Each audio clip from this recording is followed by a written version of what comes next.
और एक important topic है बाजार के विस्तार को प्रभावित करने वाले कारक।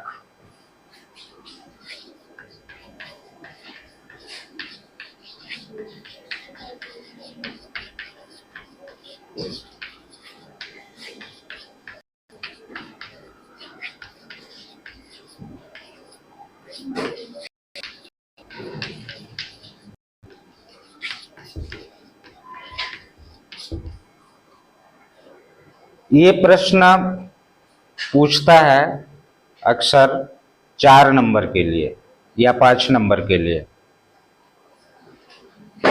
और आपको सबसे उत्तर को समझने से पहले प्रश्न को समझिए कि प्रश्न क्या पूछ रहा है। कि किसी वस्तु का बाजार बहुत व्यापक कैसे हो सकता है, हो जाता है, और किसी वस्तु का बाजार संकुचित नैरो कैसे हो जाता है या क्यों होता है, कारण को बताना है। जैसे आपको मैं बताता हूं कि कोई एग्जांपल देता हूं कि मान लीजिए कंप्यूटर का बाजार विस्तृत है या संकुचित है। यानी सवाल को ठीक से समझो आप। क्या कंप्यूटर को पूरी दुनिया में खरीदी बेची जाती है या एक छोटे से क्षेत्र में खरीदे बेचे जाते हैं?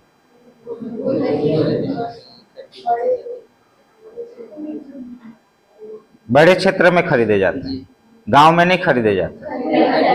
तो आप प्रश्न को समझते नहीं हो या बेवकूफ हो। मैं कह रहा हूं कि कंप्यूटर या टीवी भी ले लो आप, कंप्यूटर, टीवी, घड़ी, मोबाइल, क्या ये सिर्फ एक छोटे से क्षेत्र में खरीदे जाते हैं या पूरी दुनिया में खरीदे बेचे जाते हैं? पूरी दुनिया में। बस ये पूछ रहा था मैं। अब इसका मतलब क्या हुआ कि कंप्यूटर, टीवी, घड़ी, मोबाइल, इसका बाजार विस्तृत है कि संकुचित है? विस्तृत। तो बाजार का विस्तार का मतलब है कि वह वस्तु जो पूरी दुनिया में खरीदी जाती है उसका बाजार विस्तृत है, और वह वस्तु जिसे एक छोटे से क्षेत्र में खरीदी या बेची जाती है उसका बाजार संकुचित है। यह है प्रश्न।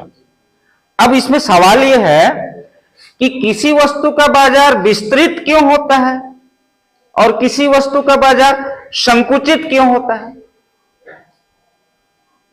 प्रश्न यह है कि बाजार का विस्तार किन चीजों से प्रभावित होता है। क्यों बाजार विस्तृत हो जाता है किसी वस्तु का और क्यों बाजार संकुचित हो जाता है किसी वस्तु का।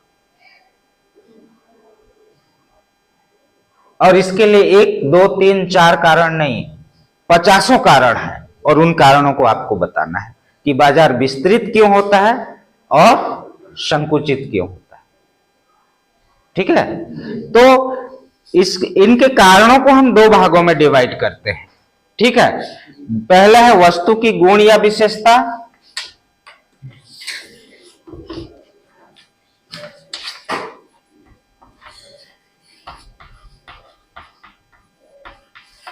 गुण या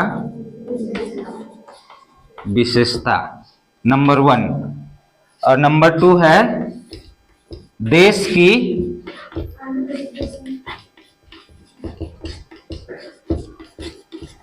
आंतरिक दशाएं। वस्तु के गुणों के कारण बाजार विस्तृत या संकुचित होता है, उसको पहले समझते हैं।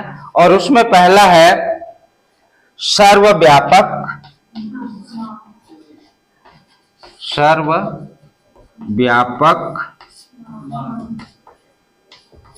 मांग।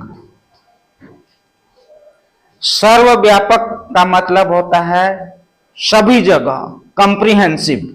अगर किसी वस्तु को सभी जगह मांग करते हैं, लोग खरीदना पसंद करते हैं, तो उस वस्तु का बाजार क्या होगा? व्यापक। यदि किसी वस्तु की डिमांड पूरी दुनिया में है, जिसको सर्वव्यापक बोला गया है, पूरी दुनिया में उसको खरीदी बेची जाती है, मतलब वह सर्वव्यापक हो गया, सभी जगह उसकी मांग है, तो उस वस्तु का बाजार होगा विस्तृत होगा, विस्तृत होगा। घड़ी खाली छत्तीसगढ़ में पहनते हैं क्या लोग? नहीं। अमेरिका, ब्रिटेन, जापान सभी जगह पहनते हैं ना। तो उस वस्तु की मांग क्या कहलाएगा? मोबाइल, टीवी, कंप्यूटर, सोना चांदी, हीरा मोती, इन वस्तुओं की मांग क्या है? सर्वव्यापक। अब फिर से समझो इस बात को। यदि किसी वस्तु की मांग सर्वव्यापक होती है, मतलब सभी जगह उसकी मांग होती है, तो उस वस्तु का बाजार क्या होगा? विस्तृत होगा, विस्तृत होगा ना। और यदि किसी वस्तु की मांग एक छोटे से क्षेत्र पे ही होती है, तो उसका बाजार संकुचित होगा। अब आपके गांव में एक नदी है, मैनी नदी, उसमें जो रेत निकलता है उसकी मांग दिल्ली, बंबई, अमेरिका, ब्रिटेन में होगी क्या? उसकी मांग खाली इसी 10 किलोमीटर एरिया के अंदर में होगी। तो उस रेत का बाजार क्या होगा? संकुचित होगा, क्योंकि उस रेत का मांग सर्वव्यापक नहीं है। अब फिर से इस पॉइंट को संक्षेप में मैं समझा रहा हूं, समझो, जैसा आपको परीक्षा में लिखना है। यदि किसी वस्तु की मांग सर्वव्यापक होती है तो उसका बाजार विस्तृत होता है, जैसे घड़ी, मोबाइल, टीवी, कंप्यूटर, पंखा आदि। परंतु यदि किसी वस्तु की मांग एक छोटे से क्षेत्र में बस होती है तो उसका बाजार संकुचित होता है, जैसे रेत, ईंटा, पत्थर, ठीक है, क्योंकि इनकी डिमांड जो है उसी आसपास ही होती है। वहां के उस नदी के रेत की डिमांड उसी 10 किलोमीटर एरिया में होगी। दिल्ली से तो वहां या मुंबई से वाले तो उसको नहीं मंगाएंगे ना। तो उस रेत का बाजार क्या होगा? संकुचित, क्योंकि उसका डिमांड सर्वव्यापक नहीं है। नंबर 2, वहनीयता।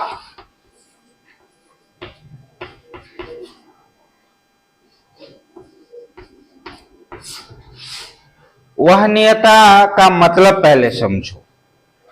वहनीयता का अर्थ होता है एक स्थान से दूसरे स्थान तक लाने ले जाने की सुविधा।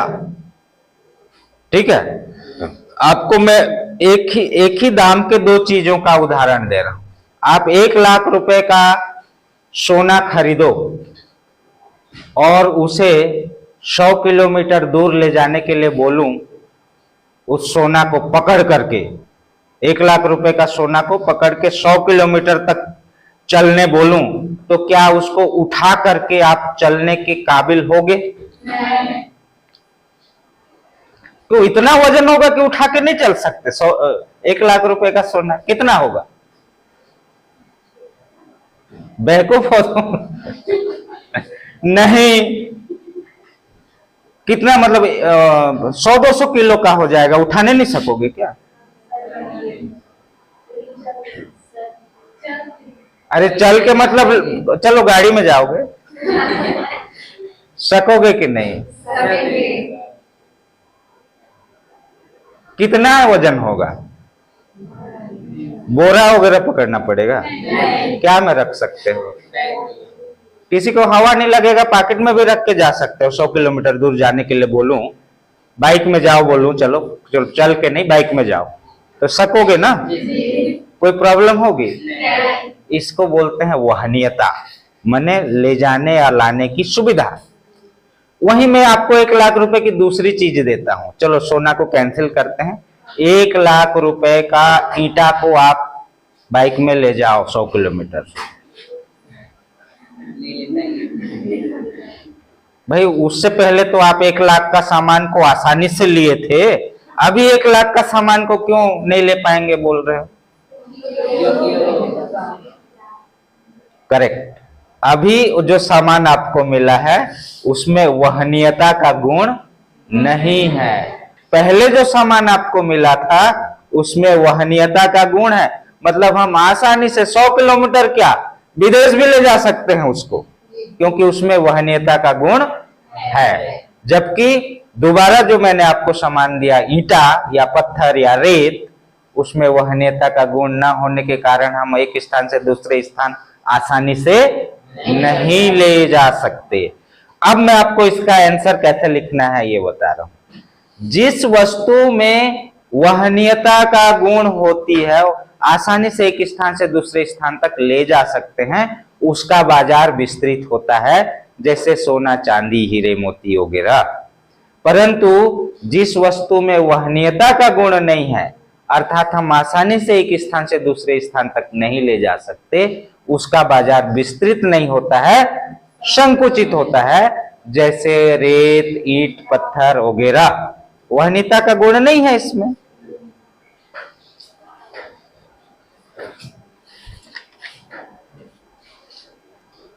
तीसरा है टिकाऊपन। आप बाजार में जब कोई सामान खरीदते हो तो दुकानदार को पूछते हो कि नहीं, भैया ये टिकाऊ है कि नहीं, कुछ दिन चलेगा कि नहीं, पूछते हो कि नहीं? नहीं भी पूछते हो तो अपने से बोलता है कि नहीं? ले जाओ मैडम, ये जीवन भर चलेगा बोल देता है, भले चले या ना चले, और इसी खुशी में हम ले लेते हैं कि मरते दम तक चलेगा, है ना। ऐसा जरूर गारंटी देता है कि 2-4 साल आपको देखना नहीं पड़ेगा, ऐसा बोलते हैं ना बहुत बार। तो उस जब किसी वस्तु, अच्छा कोई आप सामान लेने गए और दुकानदार बोले कि ले जाओ मैडम, आज लिए और कल फटेगा बोल देगा, तो आप लोगे उस सामान को? टिकाऊपन बहुत इंपॉर्टेंट होता है किसी भी चीज में, चाहे आप मोबाइल खरीदो, चाहे चप्पल खरीदो, चाहे कपड़े खरीदो, जिसमें गारंटी वारंटी दे देता है सामने वाला के लिए, भैया 5 साल चलेगा या 3 साल निश्चित रूप से चलने की गारंटी है, टिकाऊपन की गारंटी देता है, तो हम खुश हो जाते हैं और उस चीज को हम ही नहीं और लोग भी खरीदना चालू कर देते हैं, है कि नहीं? आप अच्छा कोई वस्तु टिकाऊ है, आपने कोई जूता खरीदा या चप्पल खरीदा और आपने उसे बहुत महीनों या बहुत दिनों तक पहना और वो चप्पल या जूता नहीं फटे, तो आप बाकी लोगों को भी बोलोगे कि ये चीज बहुत अच्छी है, इसको खरीदो आप करके, और दूसरा भी खरीदेगा उसको, और दूसरा उस अपना एक्सपीरियंस शेयर करेगा तो तीसरा भी खरीदेगा, है ना। तो जब किसी वस्तु में टिकाऊपन का गुण होता है तो वह मार्केट में पब्लिसिटी हासिल करने लगता है ना। उसका ऑलरेडी प्रचार प्रसार, लोग जो उस वस्तु को यूज करते हैं वो उसका प्रचार करने लग जाते हैं जाने अनजाने में कि मैंने ये चीज लिया है, पिछले साल लिया है, अभी तक कुछ नहीं हुआ, ऐसा बोलते हैं। इस बात को सुन के दूसरा भी उस चीज को खरीदता है। तो जब किसी वस्तु में टिकाऊपन होता है तो उस वस्तु का बाजार विस्तृत होगा, है ना। और जिस वस्तु में टिकाऊपन नहीं है, आज लिए तो कल भी खराब हो सकता है, टूट फूट सकता है, बिगड़ सकता है, उसका बाजार क्या होगा? संकुचित होगा, ज्यादा लोग उसको नहीं खरीदेंगे। चाइनीज माल के बारे में ऐसा ही कहा जाता है कि कोई वारंटी गारंटी नहीं। इसलिए जब आप दुकान जाते हो कोई भी चीज, स्पेशली इलेक्ट्रॉनिक सामान खरीदने, तो चाइनीज माल को पसंद करते हो क्या? जबकि वो सस्ता होता है, नहीं खरीदते हो ना? क्यों डरते हो आप? ये चीज उसमें नहीं होता है। तो टिकाऊपन वस्तु का अब आप सैमसंग हो गया, ओप्पो, वीवो हो गया, ये मोबाइल पूरी दुनिया में लोग खरीदते हैं, टिकाऊपन है। लेकिन वो चाइनीज मोबाइल वो उससे बड़ा होता है और 2000 में मिलता है, बड़े बड़े स्पीकर, बड़े बड़े कैमरे लगे रहते हैं, 1500 में भी मिलता है। जो मार्केट में आप 20,000 में खरीदते हो ओप्पो, वीवो, सैमसंग वगैरह का, वही मोबाइल चाइनीज वाला 2000-3000 में भी मिलता है, लेकिन भी लोग नहीं खरीदते हैं, क्योंकि उस चाइनीज माल में क्या नहीं रहता है? क्लियरली बात एकदम बहुत सिंपल है, इसमें आपको ज्यादा दिमाग लड़ाने की जरूरत नहीं है। टिकाऊ वस्तु का बाजार विस्तृत होगा, गैर टिकाऊ वस्तु का बाजार संकुचित होगा। ये तो देहाती आदमी भी बता सकता है, आप तो पढ़े लिखे हो।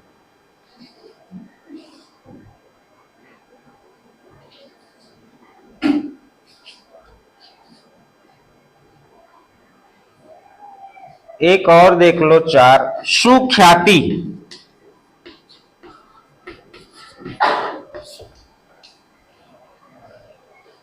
सुख्याति, सु मने हिंदी का है, जेम्स बता भी चुका है। चलो कोई बताओ क्या है, वो 12वीं के बच्चे सु मने नहीं बता पा रहे, क्या जेम्स? अच्छा। सु मने अच्छा, कु मने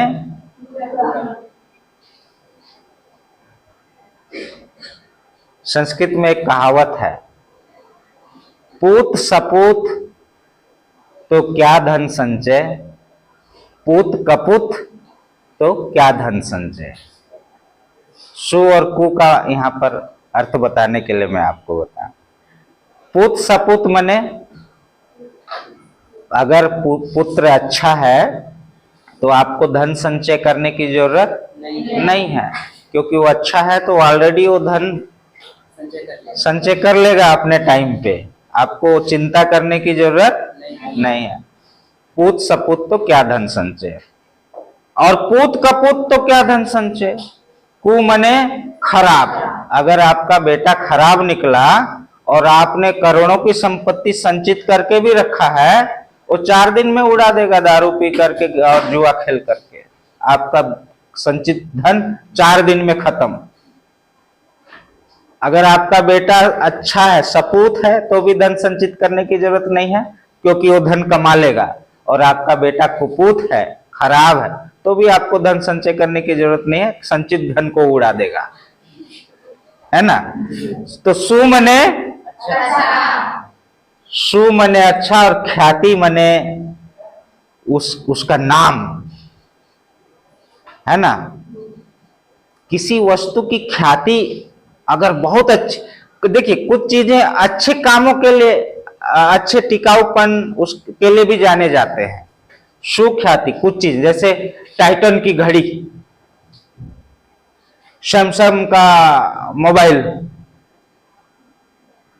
लखानी के जूते चप्पल, सियाराम के कपड़े,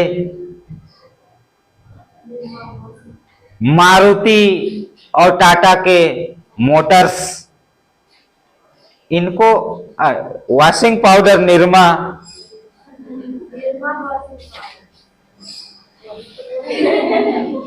उसका तो एडवर्टाइजमेंट भी आपको याद रहा होगा, दूध से सफेदी निरमा से आए, रंगीन कपड़ा भी खिल खिल जाए, वॉशिंग पाउडर निरमा।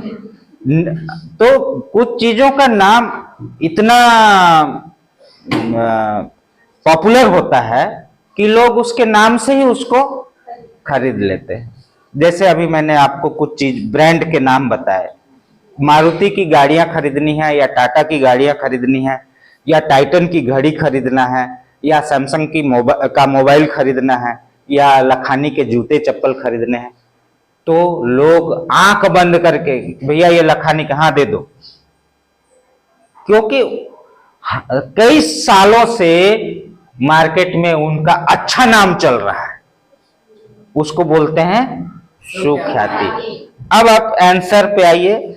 यदि किसी वस्तु की सुख्याति होती है बाजार में, मतलब उसका नाम अच्छा चल रहा होता है, तो उस वस्तु का बाजार क्या होगा? विस्तृत होगा।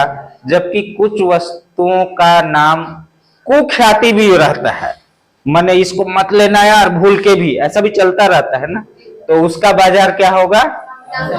संकुचित होगा। तो सुख्याति और कुख्याति, सुख्याति वाली वस्तुओं का बाजार होगा विस्तृत, कुख्याति वाली वस्तुओं का बाजार होगा संकुचित। तो वस्तु की गुण या विशेषता के आधार पे बाजार के विस्तार को प्रभावित करने वाले 4 तत्व। अब देश की आंतरिक दशाओं के आधार पर भी बाजार का विस्तार प्रभावित हो सकता है। ये कारण तो है भी, ये कारण भी बाजार के विस्तार को प्रभावित कर सकते हैं और उनको हम अभी देखेंगे। सबसे पहले है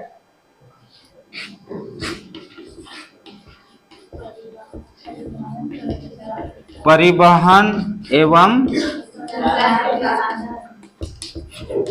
संचार के साधन। थोड़ी देर के लिए आप मान लो कि वस्तु में सर्वव्यापक मांग भी है, वहनीयता भी है, टिकाऊपन भी है, सुख्याति भी है, तो भी बाजार का विस्तार नहीं हो पाएगा अगर उस देश में परिवहन का साधन नहीं है और संचार का साधन नहीं है। अगर परिवहन का साधन नहीं होगा तो वस्तुओं को एक स्थान से दूसरे स्थान तक ले जाया जाएगा कैसे, है ना। बाजार के विस्तार को प्रभावित करने में सबसे महत्वपूर्ण अहम रोल जो होता है वो परिवहन और संचार के साधन का होता है। परिवहन के साधन यानी सड़क, रेल या आपका पानी जहाज, हवाई जहाज की सुविधा, इसको आप परिवहन का साधन। लेकिन ज्यादातर सामानों को एक स्थान से दूसरे स्थान देश के अंदर में किस साधन से लाया ले जाया जाता है देश के अंदर? जब जो 3-4 बताया मैं, सड़क, रेल, एरोप्लेन की फैसिलिटी और पानी जहाज जो बताया, इन 4 में से देश के अंदर सामान को लाने ले जाने का काम किस में ज्यादा करते हैं? पानी। देश के अंदर समुद्र रहता है क्या? रेल और सड़क। रेल की सुविधा भी सभी जगह नहीं होती, परंतु सड़क सब जगह होती है। तो अगर रेल और सड़क ये 2 महत्वपूर्ण चीजें हैं, अगर ये डेवलप्ड है, ज्यादा बिछाए गए हैं देश के अंदर, तो उस माने देश में वस्तुओं का क्या होगा? विस्तार होगा। साथ ही साथ संचार, कम्युनिकेशन बोलते हैं इसे, कम्युनिकेशन का साधन भी बहुत इंपॉर्टेंट है। अगर हमारे पास सूचना ही नहीं है कि किस वस्तु का क्या दाम है, किस वस्तु की, मान लो आप कोई सामान मंगाना चाहते हो, आज वो वस्तु रायगढ़ में से मंगाते हो और बहुत महंगी है आज, तो आपने उसको नहीं मंगाया। कल वो वस्तु आधी दाम में सस्ती हो गई, आधी सस्ती हो गई, लेकिन आपको पता नहीं चलेगा अगर संचार का साधन नहीं है। मोबाइल है, टीवी है, न्यूज़पेपर है, तो ये संचार के साधन है। आपको सूचना मिल गई कि फलाना बाजार में ये वस्तु जो है बहुत सस्ती है, आप मंगा सकते हो। उसके लिए क्या चाहिए आपको? संचार का साधन। तो ये 2 चीजें बड़ी इंपॉर्टेंट है। अगर परिवहन का साधन डेवलप्ड होगा, संचार का साधन डेवलप्ड होगा, तो बाजार का विस्तार होगा। लेकिन ना तो सड़कें होंगी, ना रेल होगा, ना मोबाइल होगा, ना समाचार पत्र होंगे, तो बाजार का विस्तार नहीं होगा। ठीक है। दूसरा,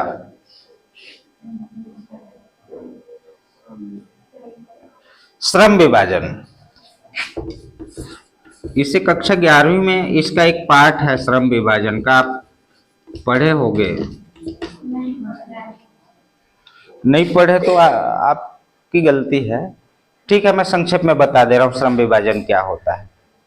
ठीक है। श्रम विभाजन का मतलब होता है कार्य का बंटवारा।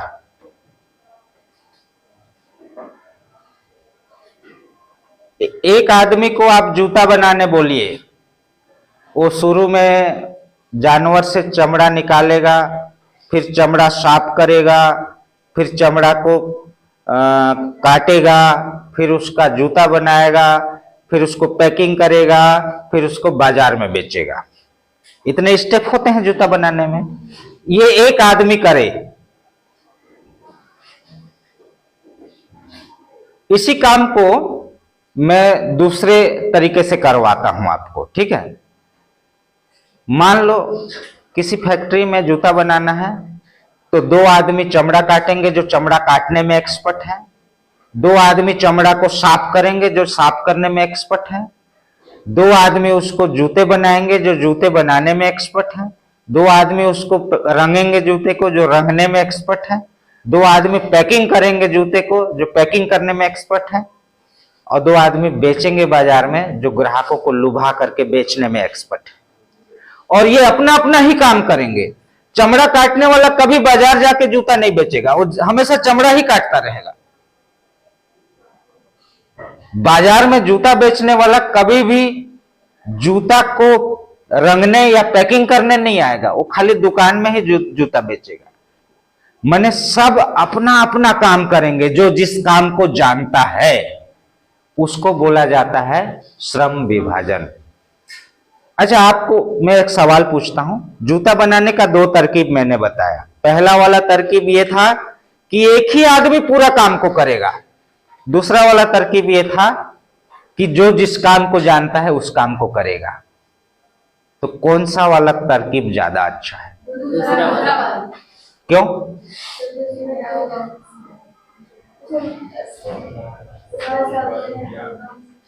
जो जिसको जानता है उसको करने में एक फायदा है कि वो काम तेजी तेजी से होगा, और दूसरा फायदा ये है कि वो काम बहुत अच्छे से होगा।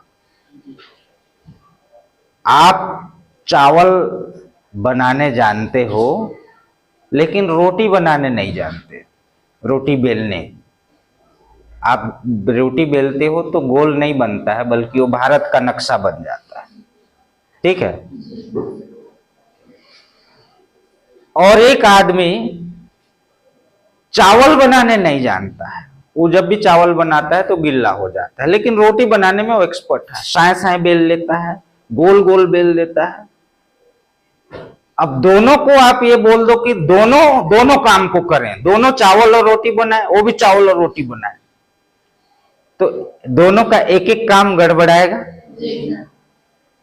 लेकिन इसको अगर हम श्रम विभाजन कर देते हैं, जो रोटी बनाने में एक्सपर्ट है वो रोटी ही बनाए, और जो चावल बनाने में एक्सपर्ट है वो चावल ही बनाए, तो दोनों काम बड़े अच्छे से होगा और दोनों काम तेजी से होगा। अब मैं रोटी बनाने मान लो नहीं जानता हूं, बेलने, तो मुझे काफी टाइम लगेगा। मैं खुद घूम घूम के बेलूंगा, और जो एक्सपर्ट है रोटी को बेलने में, वो ऐसे बेलते हैं कि रोटी वहीं पर अपने आप घूमने लगती है।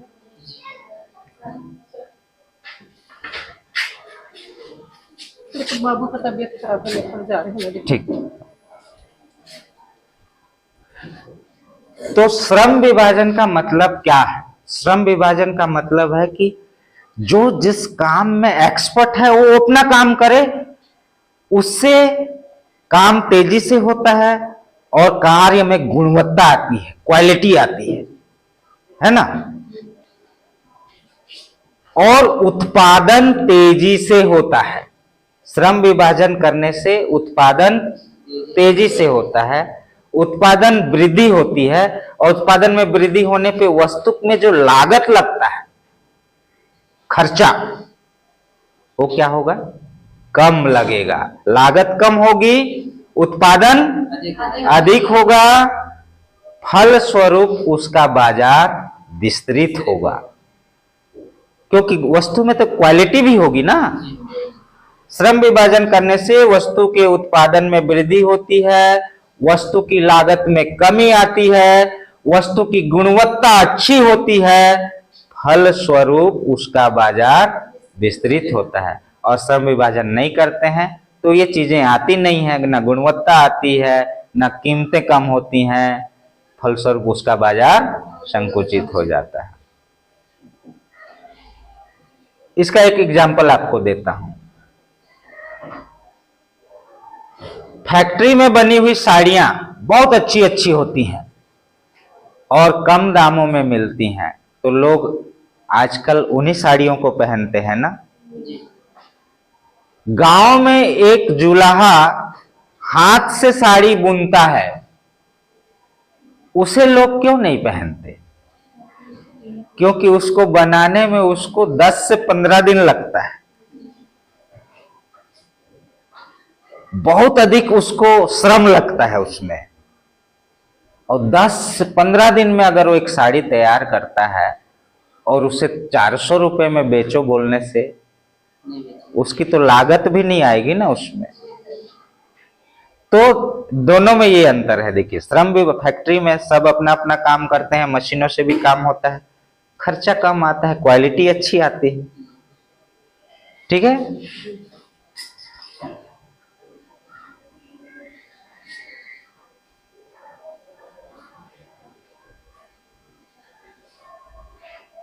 सुदृढ़ बैंकिंग प्रणाली।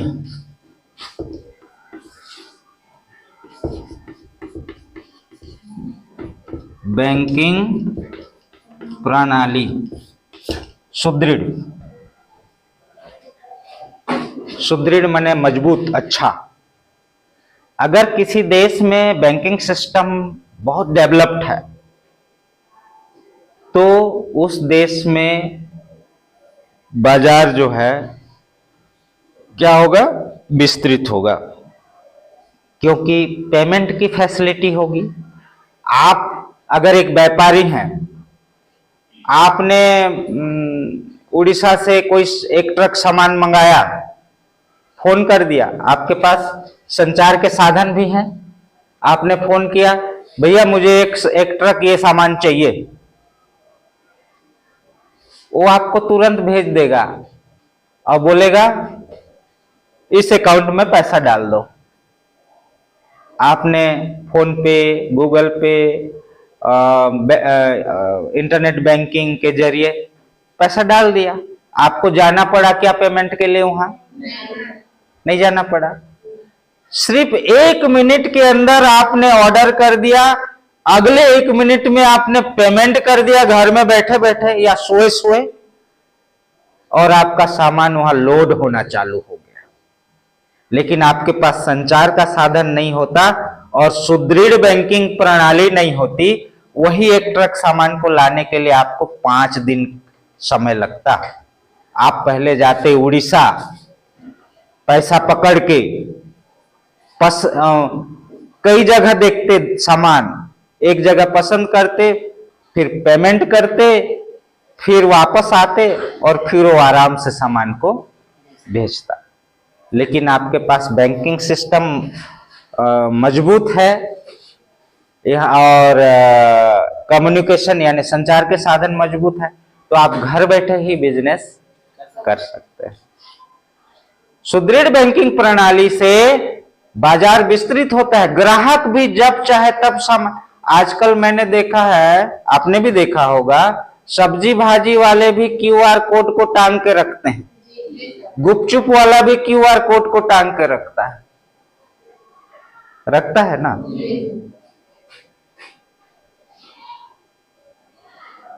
मैं उस दिन मोबाइल पे देख रहा था कि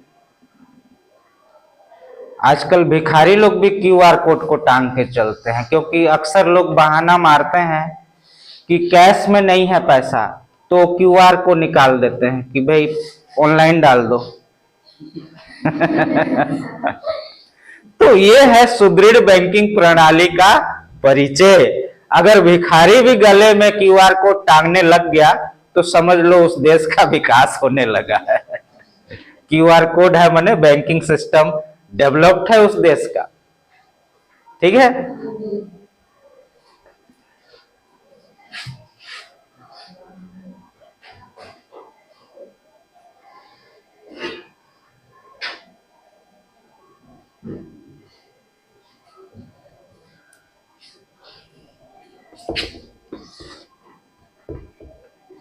शांति एवं सुरक्षा।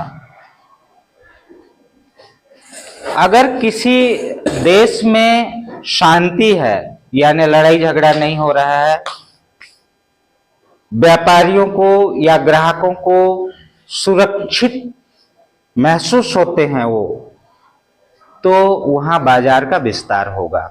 व्यापारी व्यापार करने आएंगे, ग्राहक खरीदारी करने आएंगे, है ना। आपको मैं एक ऐसे देश का उदाहरण देता हूं जहां इस समय भारी उथल पुथल चल रहा है, और वो है पाकिस्तान।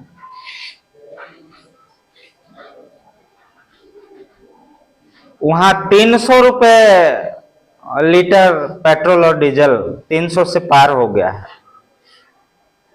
80 से 90 रुपए पर यूनिट बिजली हो गया है।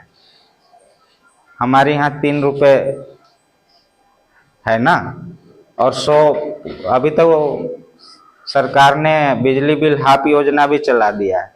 जितना खर्चा करोगे उसका आधा ही पटाना है। 150 रुपए किलो आटा बिक रहा है पाकिस्तान में। मतलब वहां ना तो सुरक्षा है और ना ही, तो वहां बाजार डेवलप नहीं करेगा, बाजार का विस्तार नहीं होगा। वहां ना तो व्यापारी अपने आप को सिक्योर महसूस कर रहे हैं, ना वहां की जनता। 2 दिन पहले वहां एक मस्जिद में बम विस्फोट हुआ, कई लोग मारे गए। वहां अगर आप दूसरे देश के बिजनेसमैन को बोलोगे कि जाओ पाकिस्तान में बिजनेस करो, बहुत फायदा होगा, मैं आप ही को बोलता हूं जाओ, मैं 1 करोड़ की पूंजी देता हूं, पाकिस्तान में बिजनेस करो, बोलूंगा तो जाओगे आप? नहीं भैया, जान है तो जहान है, यहीं रहेंगे हम, पाकिस्तान नहीं जाएंगे। तो जहां शांति एवं सुरक्षा होती है वहां बाजार का विस्तार होता है। जहां पर ना तो सुरक्षित बिजनेसमैन होते हैं ना लोग होते हैं, वहां उथल पुथल मचा रहता है, आए दिन झगड़े झंझट होते रहते हैं, शांति नहीं रहती है, तो वहां बाजार संकुचित हो जाता है।